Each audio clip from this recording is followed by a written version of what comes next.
लक्ष्मीनाथसमारम्भां नादयामुनमध्यमाम् अस्मदाचार्यपर्यन्तां वन्दे गुरुपरम्परां यो नित्यमच्युतपदाम्बुजयुग्मरुक्मव्यामोहतत् तदितराणि तृणाय मेने अस्मद्गुरोर्भगवतोऽस्य दयैकसिन्धोः रामानुजस्य शरणौ शरणं प्रपद्ये। अस्मद्गुरुभ्यो नमः, अस्मत्परमगुरुभ्यो नमः, अस्मत्सर्वगुरुभ्यो नमः। We've been learning about our ancient eternal wisdom, starting from how old our entire Bharatiya Jnana Parampara is. We've started learning a little bit about the Apaurushaya Vedas. We will do a quick recap before we go on to today's topic.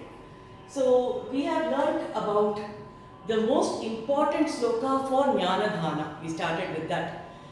So let's all recite it together. Jnananandamayam devam nirmalaspatikakritam adharam sarva vidyanam hayagrivam upasmaye. So it's a great idea to teach all the children who are into learning something. Whenever they want to learn something, they can recite this sloka and then start to learn. So this can become a regular practice before any jnana, even for us. Before we start learning something, it's a very good idea to recite the Jnananandamayam Devam and then start with our regular learning process. We also learned how our knowledge system encompasses all possible knowledge into it. We learned a very important sloka from Mahabharata, which is our itihasa, which says Dharme cha arthe cha jnane cha mokshe cha bharatarshava itihasi tadanyatra ennehasti natatvachit. Do you all remember? You want to recite it once? Dharme cha arthe cha kame cha mokshe cha bharatarshava itihasi tadanyatra ennehasti natatvachit. Which means whether be it dharma, artha, kama or moksha. What is here may be there outside, it may not be there. But whatever is there anywhere will definitely be part of Mahabharata. If in Mahabharata we have everything, that's not the only book which we have in Sanatana Dharma, right? So when we speak about Mahabharata, we have Ramayana, we have so many Niti books. We have Chanakya Niti, Vidra Niti, we have Natya Shastra, we have all the Sankita Shastra, the Bharata Munis, the entire Compodium, drama, dance, music, everything is there in our systems, and we'll be speaking more about the different knowledge sources that are there. So if one contains everything, what can we speak about the knowledge bandara that is there with us, right? So we are going to get a glimpse of that. So we learned that for us the pramana is decided because of three important factors: Anati, Apaurushaya, Ananta. Any of you can recap what these three stand for? What is Anati? Timeless. Adi etra nasti. Where there is no beginning. That is Anati. So what is the start date of Sanatana Dharma? What is the start date of Vedas? When was God born? We don't have something like that. Okay. Ajo apisan abhyayatma. Krishna says, Ajaha apisan, I am never born, but I take avatars, which means he is always there. Similarly, Vedas, being the breath of Bhagavan, is always there. Therefore, it is Anati. There is no beginning. If actually, here there is first time we told them in the concept of Natha. Anati means there is no, because the spelling.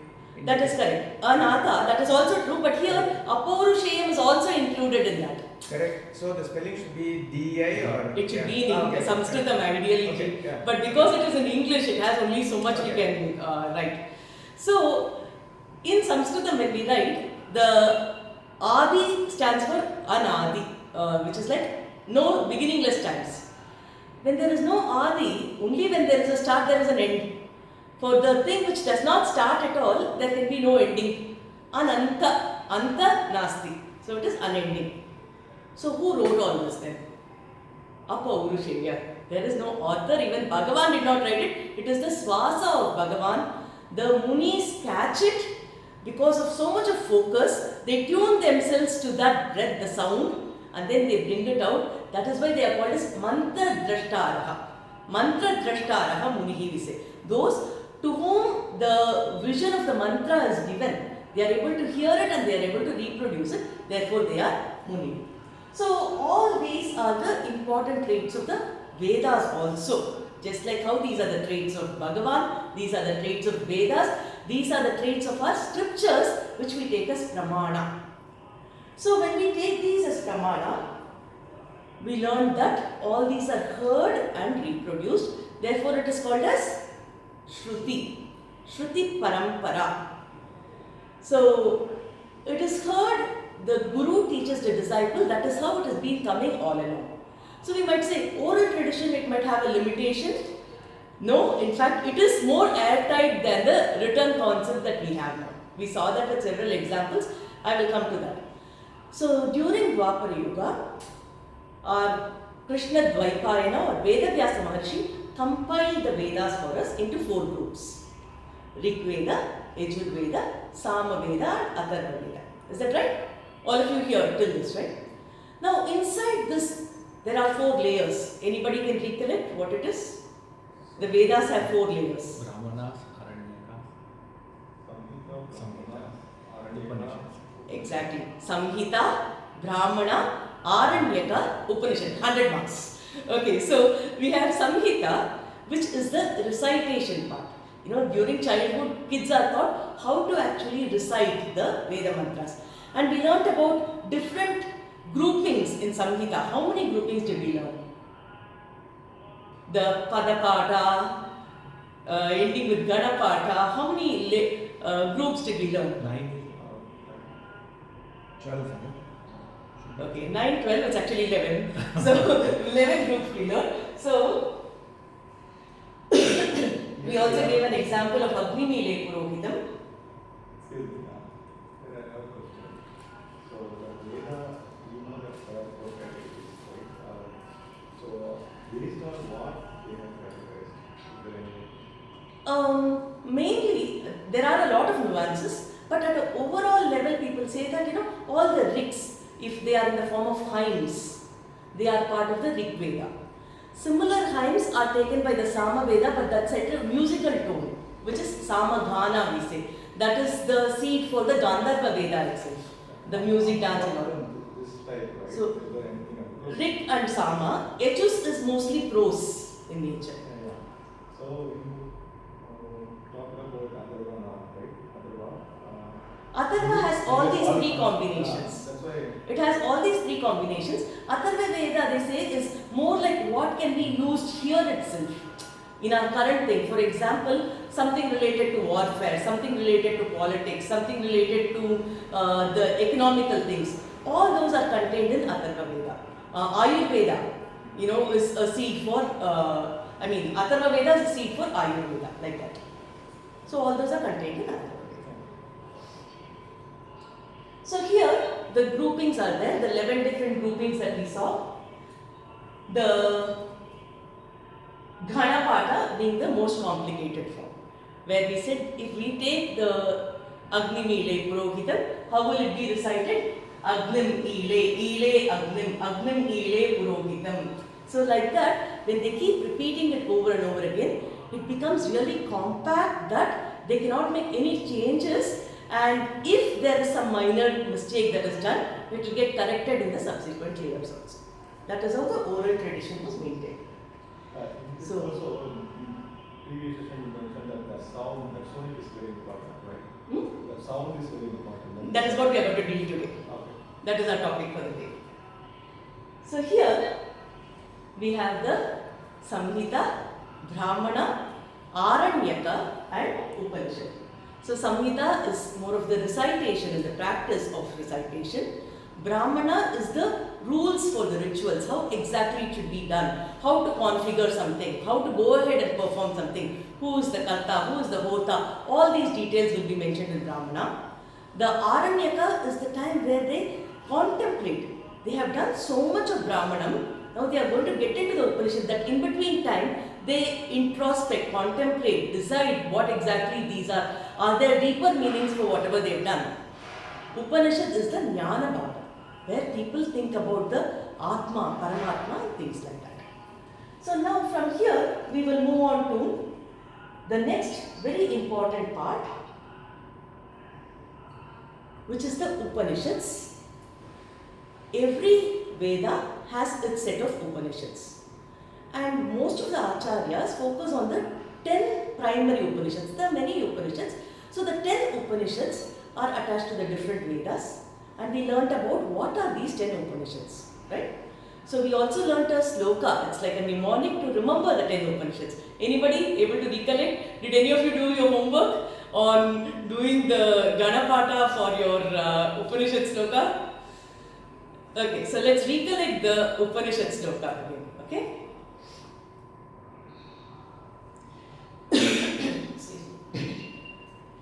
ईशक्येन कटप्रश्न ईशकेन कटप्रश्न मुण्डमाण्डुक्यतित्तिरी मुण्डमाण्डुक्यतित्तिरी ऐतरेयं च चान्दोग्यम् ऐतरेयं च चान्दोग्यम् बृहदारण्यकं तथा बृहदारण्यकं तथा ईशक्येन कटप्रश्न ईशकेन कटप्रश्न मुण्डमाण्डुक्यतित्तिरी मुण्डमाण्डुक्यतित्तिरी ऐतरेयं च चान्दोग्य ऐतरेयं च चान्दोग्य बृहदारण्यकं तथा. बृहदारण्यकं तथा. So here we know Isha, Kena, Kata, Prashna. So we have Isha-Vachopanishad, Kenopanishad, Katopanishad, Prashnopanishad, Mundakopanishad, Mandukyopanishad, Taittiriyopanishad, Aitareyopanishad, Chandokyopanishad, Brihadaranyaka. So these are the 10 major Upanishads. So if we by heart this, we can remember all the 10, right? So from this, we are going to our today's topic, the Vedangas. Till now we've been seeing the Vedas. So when we learnt about the Vedas, these are the puranas. So we always prefer to learn from the known to the unknown, right? So it is easy for us to know what is happening around us than speaking about something which is absolutely new to us. So to go from the known to the unknown, let's see. If you want to read a novel, what are some of the prerequisites? It's an English novel. So what all should you know before you read a novel? First and foremost, the English language. So when we say English language, what all should you know in that? Grammar. Some amount of grammar you should know. You should know how the sentences are framed. What would be the meaning it would communicate. Some basic things, right? So now we want to learn the Vedas. If we want to learn the Vedas, there are certain things we should know in order to learn the Vedas. So these are like the prerequisites for the Vedas. We call it as the limbs of the Vedas. Now how our scriptures explain this is, imagine Vedas to be a Purusha, Veda Purusha. The Veda Purusha will have different limbs, different parts of the body. Now each of the Vedanga is explained as one of the limb of the Veda Purusha. So if we are able to understand the purpose of it, we will know why this particular Vedanga is used. Okay. So there are 6 Vedangas. I will go into the specifics as we progress in the program. Today we are going to learn about what are these 6. It is Siksha, Vyakarana, Chandas, Kalpa, Nirukta and Jyotisha. Okay.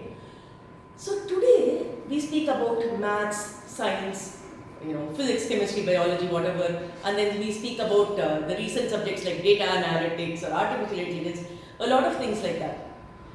Earlier, we did not actually separate it like this. Our approach was more of an integrated approach.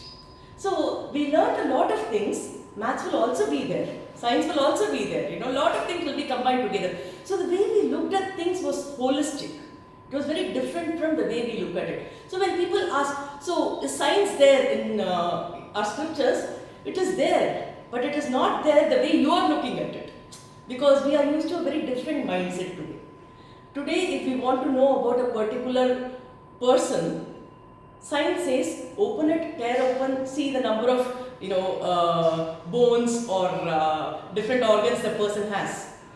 But our culture did not tear open. He said, look at the nadis, look at the chakras, look at the the atma of the person. So we looked at it totally differently, right? So here, when we look at the Vedangas, Siksha, I would say, is the sound of science, the science of sound. So the sound is a science by itself.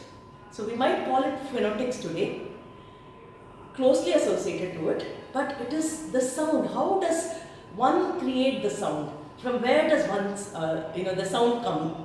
What is the importance of sound? Because as we said, the entire Vedas is Shruti Parampara. It is heard, right?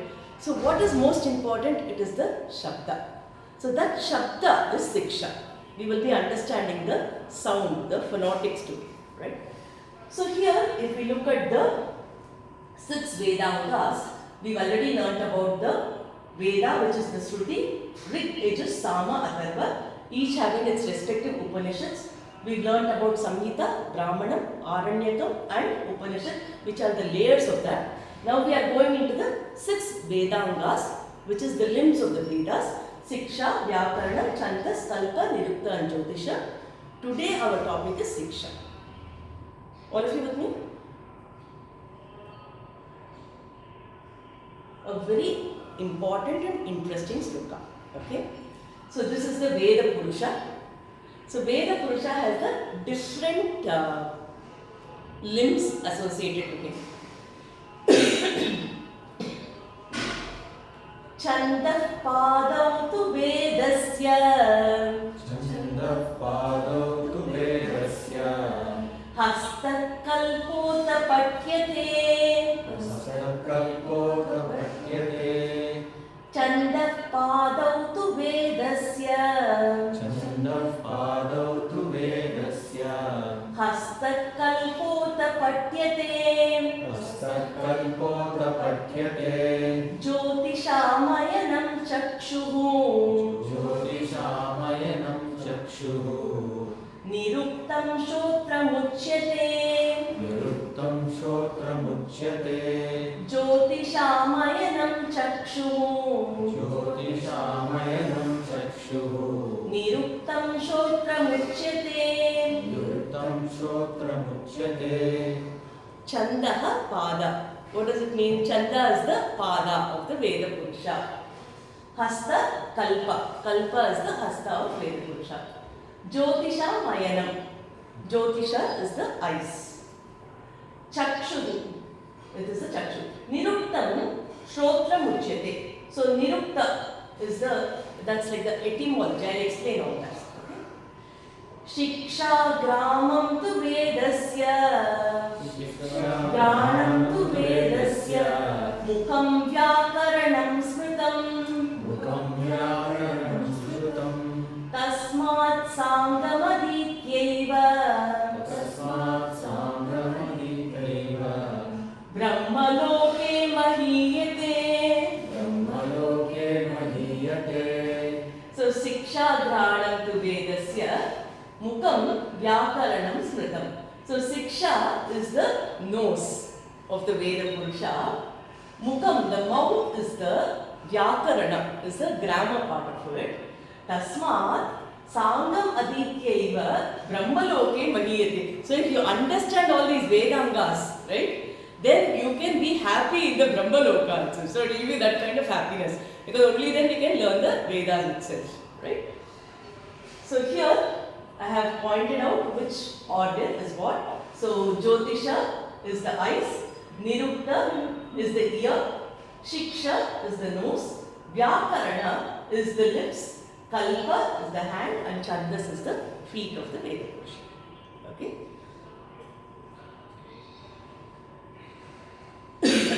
Thus one studies the Vedas along with his Angas. Sangha, that's what it meant the last line. He is exalted in the world of Brahman. Okay? So let's see. So Siksha, it is the science of sound, I said, right? So the phonetics. And here it is represented by the nose. Why should it be represented by the nose? Is because that is the breath. It is the very fundamental prana without which the sound cannot exist, right? So it is that important to have our pronunciation in place as far as the Vedas are concerned. So it is the breath, the very prana or the nose of the Veda Purusha, right? So let's see. Now, Panini Maharishi has written something called as the Paniniya Shiksha. The Shiksha Shastra, he gives around 60 different things where he explains the concept of sound. Very interesting to understand. He does not say that we use our mouth to speak. There's a Tamil movie in which there's a comedy that happens. You say, where does the sound come from? And then you say, harmonium. It comes from the harmonium box. No, it's not like that, right? What Paniniya Maharishi says is, the Atma actually triggers the person to create the sound. So, Paniniya Maharishi starts from the instruction of the Atma. I said, right, we look at everything holistically. So, the Atma inspires the Buddhi. Buddhi inspires the Manas. The Manas then creates the Agni or the fire. When the fire comes, what happens? The air is given out, right? So that air is driven as the prana, the breath. Now that breath moves through our lungs, our throat, our palate, our nada, and the varnas. All these get created. Now this activates 3 different things in our body. It's very important. This is the flow. This flow you will not see in any other thing. The science of Paniniya Shiksha or our Sanatana Dharma only has from Atma all the way how the sound gets created. And this is a very simplified version of what is mentioned. So here what happens is, when that sound comes, there are 3 important aspects that we have to remember, which is the swara, the pitch, how we should recite it, the matra, the duration of the pitch, and the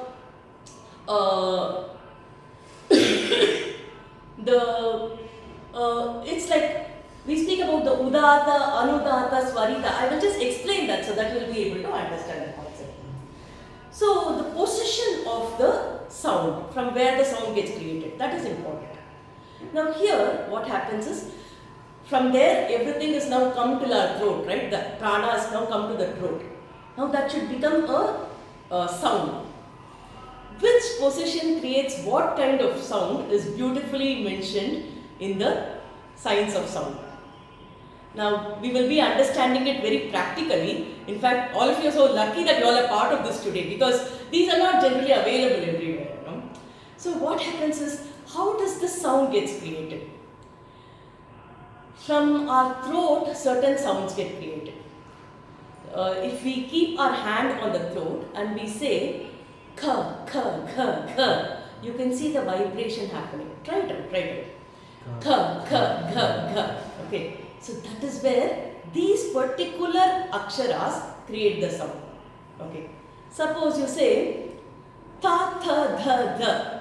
Tell me from where the sound gets created. Ta, tha, dha, dha. Tongue. The tongue, where does it touch? Yeah, the upper palate, right? Ta, ta, dha, dha. The tongue is touching the upper part of your teeth, the palate there. So like this, every position has a different sound that is created. All these are documented. Can you imagine from where which sound gets created? And everything has a name which is referenced. So here we have Kantya, Danta, Aushta, Aushta is lips, the Anunasika, Talavya, Mudnya. All these are the different locations from which the different sounds gets created. In fact, they are very interesting how our ancestors combined bhakti and these positions together. There is one Ramayana which is called as the Niroshta Ramayana. Niroshta Ramayana means the entire Ramayana will have no aksharas which uses the lips to be touched. If the lips touch, it becomes echil, right? So the entire Ramayana is Niroshta. The Kavya, think about it, writing 1 or 2 slokas there is okay. But this Ramayana is Niroshta Ramayana. So that Bhakti Bhava combined with this beautiful science of the different locations created the Grantha. So like that, let us get a little more detail into this. So I have classified these for our ease of understanding. What is Kantya? Kantya means that which is produced through the throat. So just like how I said, Ka, Ka, Ka, Ka. All these are the Kantya. What about Talavya? The tongue which touches the heart panel. So you can see all that in that mustard color. The line, that part is what is touched. Cha, cha, ja, ja. Try to say that. Cha, cha, ja, ja. Can you see your tongue rolling up to a different position? So that is the position which is called as the Talavya palatal, we say. Then the Murnya is the tongue curled up to the soft panel. Ta, ta, da, da. It is deeper inside. Ta, ta, da, da. Can you feel it? So after that is the dental. The tongue which touches the teeth, which is ta, ta, da, da. Then the final one is the Oshta. Pa, pa, bha, bha. So our Niroshta Ramayana did not have any of these aksharas. Pa, pa, bha, bha. Okay. So that is the way the entire thing is created. So let's see some examples of that. Very, very simple words I have used here. So let's see for Kantya. Let's say Kakaha. Kakaha. Kakaha. Is the lips involved? No. It is straightforward Kakaha. Kakaha, what is the position which is used? Kanta. Kakaha is Kanta. Talavya. Let's say Chachaha. Chachaha. Chachaha. Can you see which part is this? Chachaha. Yeah? So it is Talavya. Jajaha. Jajaha. Jajaha. Chachaha. So Murdanya. Tataha. Tataha. Can you see your tongue movement? Tataha. Dantaha. See how interesting it is. Danta in Sanskrit means teeth. Without using your teeth, you cannot even say the word danta. Dantaha, only a person with danta can say danta. That is how the naming convention is also done. So dantaha. So dadaha, tataha, tataha. You have to use the tongue for it. All of you recite with me. Doing nodding is so boring. Let's make it more interesting. So the final one, Oshta. Papaha. All of you with me? Papaha. Papaha. So that is how it is recited. Now, the extension to which this goes is, we saw that there are different locations, right? So that is the position from where the sound is created. Now, along with the position, we can have different ways of pronouncing. For example, every akshara can be hrasva, dirgha or pluta. For example, a is there, which is called hrasva.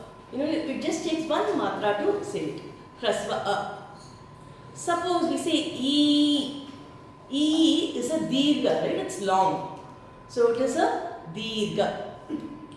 Now, Maricha disguised as a deer, and he had to scream out for Rama so that Lakshmana and Sita would hear his scream. So what did he say? Did he say Rama? No. He said Rama, right? So that Ra, the extension Ra is there, right? So that is called as Pluta in Sanskrit. So something which is more than 2 matras is called as Pluta. So Hrasva, Dirgha, Pluta. These are the 3 different timings, the duration in which a akshara can be recited. So 1 matra, 2 matras, Dirgha, and then longer than that is called Pluta. Now, the words, there are many aksharas which are recited with our mouth. Aksharas can also be nasal. Okay, so you don't use your mouth and then recite it with your nose, it becomes a nasal sound of the same thing, right? So it can be mukha or nasika. That is another combination. Now another very important thing is the Veda mantras. When we recite, you will see the script has some lines on top, some lines on the bottom. What is this? Why are they underlining on bottom and what are the lines on top? We'll get confused with it, right? So those are called as the Udata, Anudata and Swarita. It is the pitch. Are we reciting it in the high pitch, or is it in the low pitch, or is it falling down, is it getting neutralized? So that kind of an understanding is there. Okay. So only when all these go together, we will get the outcome that we want. So just one akshara A can be recited in 18 different ways. How? Because Udata, Anudata, Swarita, 3 options, times Hrasva, Dirgha, Pluta, which is 3 times 3 into Mukha and Nasika times 2. Right? Which is 18 different combinations are possible just for the akshara A. So that is the kind of importance we give to pronunciation. Right? So looking back at Agni Mili Purohitam, which we were seeing from the start. So here you can see I mentioned Udata, Anudata, Swarita, how it is represented in our text these days. So A has an underline, which means it is Anudata. Me has the line on top, which is Udata. Right? Again, Pu has an underline in the bottom, Anudata. Then which is the Udata? He as a Udata. So that's why they will say Agni, Le, you understand it? Purohit. So like that they will recite the whole thing. So the concept of the swaras, the pitch, is very, very important as far as the Veda mantras are concerned. Right? This is a very, very high level overview for us to get a feel into the whole thing. Right? Now, because our Samskrita Ucharana uses all parts of the mouth, the doctors are contemplating on using this for identifying the cleft format deformity. There were news items which mentioned about the cleft format deformity. There are many research papers that are also submitted on how the different locations, because otherwise it is very difficult to point out which is the problem, right? Because Samskrita Varnamala has all parts of the mouth included, they are finding it very useful to identify the cleft format deformity. So, some news items here.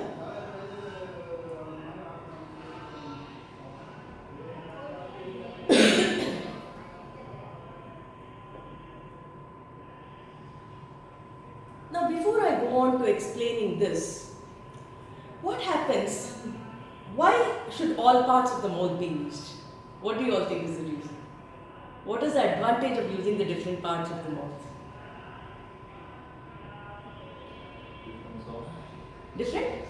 Different sounds, definitely.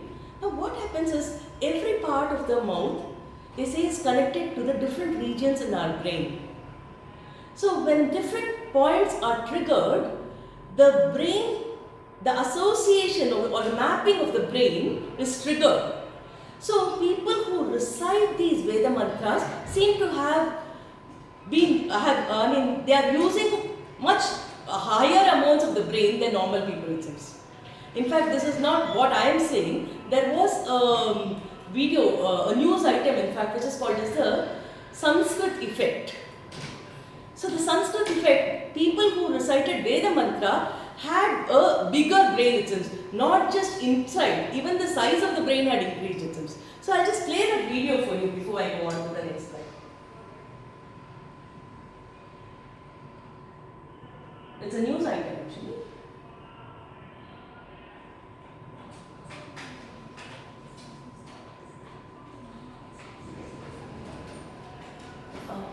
Refocusing.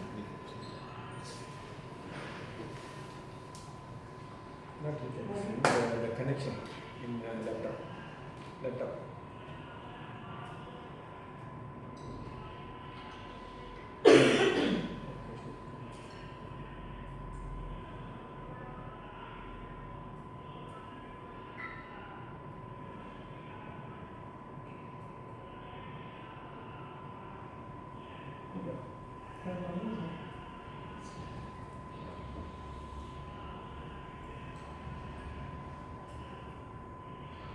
Upanishads as they are and pass it on to the next generation. Now, latest research.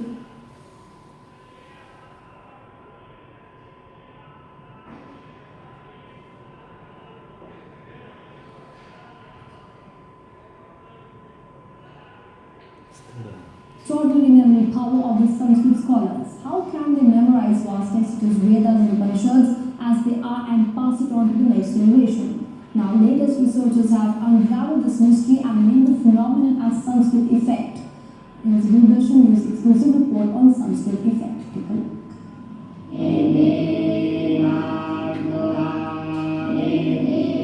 Sanskrit, which literally means perfected or refined, is one of the oldest human languages.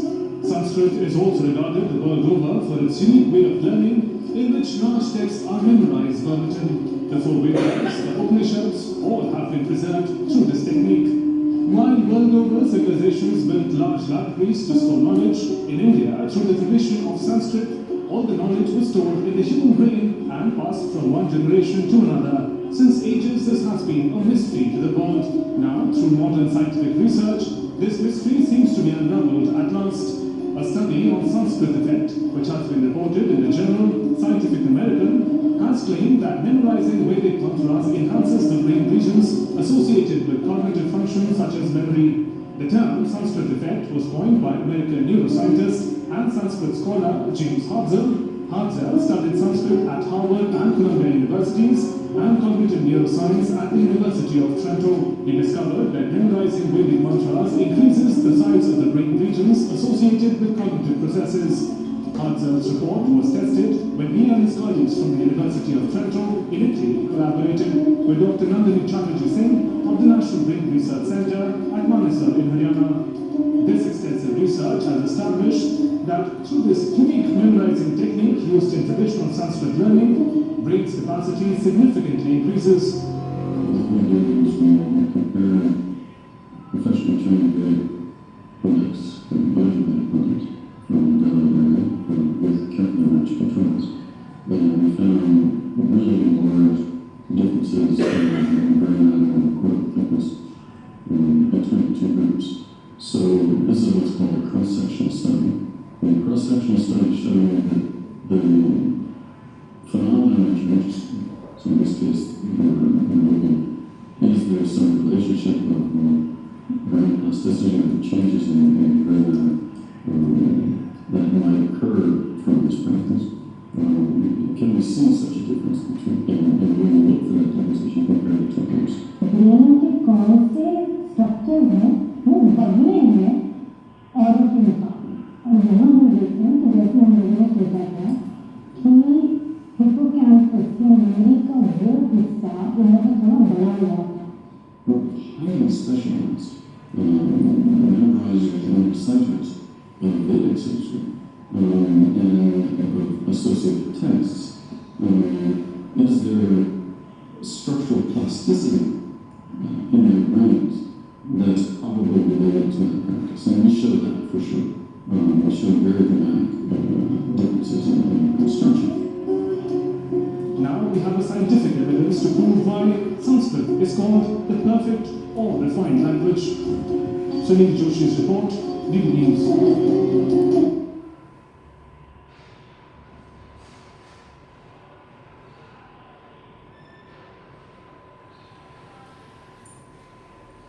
So Samskrita or Vedic recitation increases the size of brain.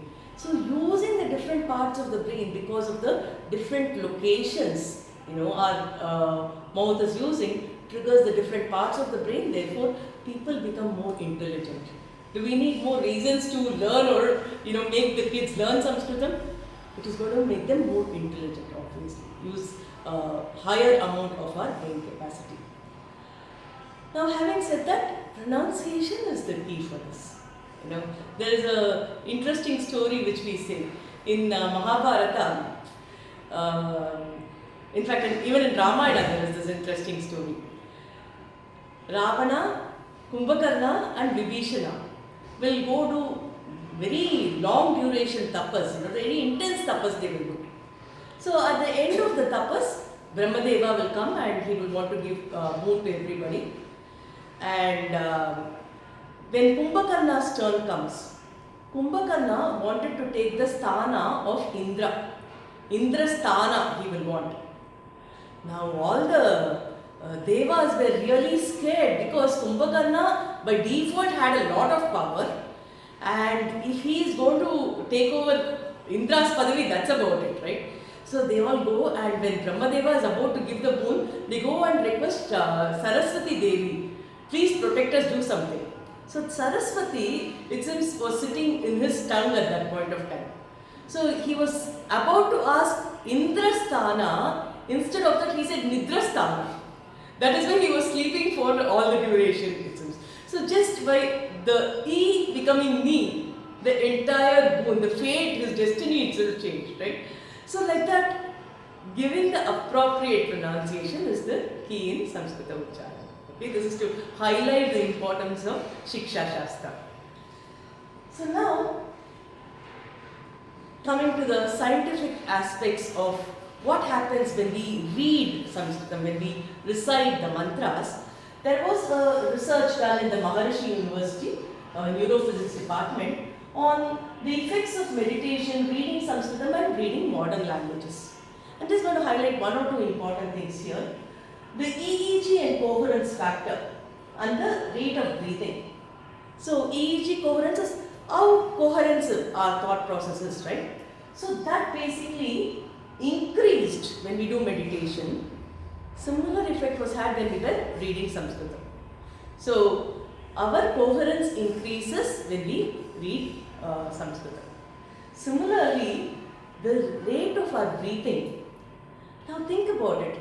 When a person is stressed, how will his breathing be? More increases. Increased, right? It will be a very fast panting. When a person is nervous, anxious, rate of breathing will be fast. When he is relaxed, cool, composed, breathing will be slow.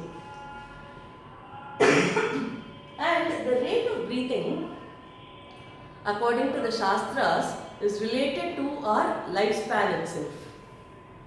When we have a longer breath, our lifespan is going to increase. Now think about it as a prepaid card. Okay. Suppose a person has a prepaid card, okay, of 300 minutes talk time. It can be used up to 3 months. Now this person is very excited, makes call after call after call. The entire plan gets over in 10 days. The card is valid for 3 months, but he's exhausted it in 10 days. Similarly, Bhagavan has given us this breathing. Now our capacity is valid for 100 years. Shatamanam bhavati shatayu, we say, right? It is valid for 100 years. What do? Stress, tension, pressure, panic, we exhaust it. Now our average lifespan has become much lesser than 100 years. So what should we do? If we want to utilize the entire time, we should pace it appropriately. That is why pranayama, the deep breathing techniques, controlling the breath, that can be accomplished even by reading Sanskrit. That's what it says. Effects of meditation, the rate of breathing decreases with meditation, also with reading of Sanskrit. So when we utilize whatever is available to us from our ancient scriptures, we can even increase our lifespan. In fact, I remember my grandmother and all used to just keep reading something and saying, no. They all lived quite healthily. They did not worry about cholesterol or protein or whatever is there in every ounce of food they were eating. They lived a healthy life. But today, we focus on all that, forgetting the basics of what is mentioned in our Shastras. So, breathing is a key that is mentioned here. So, today, just because of the prasanga, tonight being the eclipse, I wanted to touch one slide on eclipse before we wrap up for today. So, people say that in our scriptures it is mentioned as Rahu eating of the moon, which is called as eclipse and all that. Those are actually mentioned as stories. We have to know the distinction of where what is mentioned. So, if we go to a tinkle book and decide what science is, it is not the fault of scientists because we are not looking at the appropriate book. Similarly, Puranas might narrate so many things depending on the audience, to who that discussion is attributed to, right? So, a mother is feeding the child some food. There are two trees. The mother is showing the tree and says, look, the moon is there in between the two trees.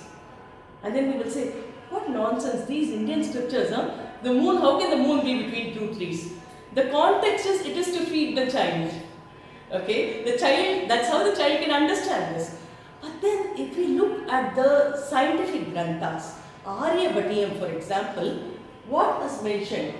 It says, Chadayati Shashi Suryam, Shashinam Mahati Cha Bhuchaya. It is just one line of a sloka. What does Aryabhatta says? He says, Chadayati Sashi Suryam. So Surya is there, Shashi means moon. Chadayati, Chaya means shadow. So the moon, becomes the shadow of the sun. That is one kind of eclipse. Shashina Mahati Cha Bhuchaya. The earth gives the shadow, it hides the moon. This is another kind of eclipse. So it speaks about the solar eclipse and the lunar eclipse in one line of a sloka. He completes, okay, solar, lunar, this is eclipse. Nothing else is eclipse. It's just the shadow created, right? So, in fact, Galileo mentioned this only in 1605. Our granthas mentioned it way before. Just for our reference, I've also mentioned the entire sloka here. So, if you look at this sloka, Chandro Jalam Arpo Agnihi. Just a few, not even 100 years back, I think, there was a lot of discussion whether there is water in moon, right? Is there water in moon or not? That was a big charcha. Now, what does Aryabhatta says? Just as how sun is a fire body, earth is soil. Similarly, moon is water, it seems. So that is the first part of the sloka. In the second part, he says the moon covers the sun and the great shadow of the earth covers the moon. That is the definition of the eclipse that he gives, of the solar and the lunar eclipse in one slide. Okay. So this is Bharatiya knowledge. So we'll be looking more of all this as we progress. So this is to just give us a feel of the great treasure that we have. So today we have started with the Vedangas, the Siksha. Kayena vacha manasendriyaiva buddhyatmana va prakriti svabhavat karomi yatyat sakalam parasmai narayanaayeti samarpayami sarvam Shri Krishnarpanamastu. Super. Take care of health also.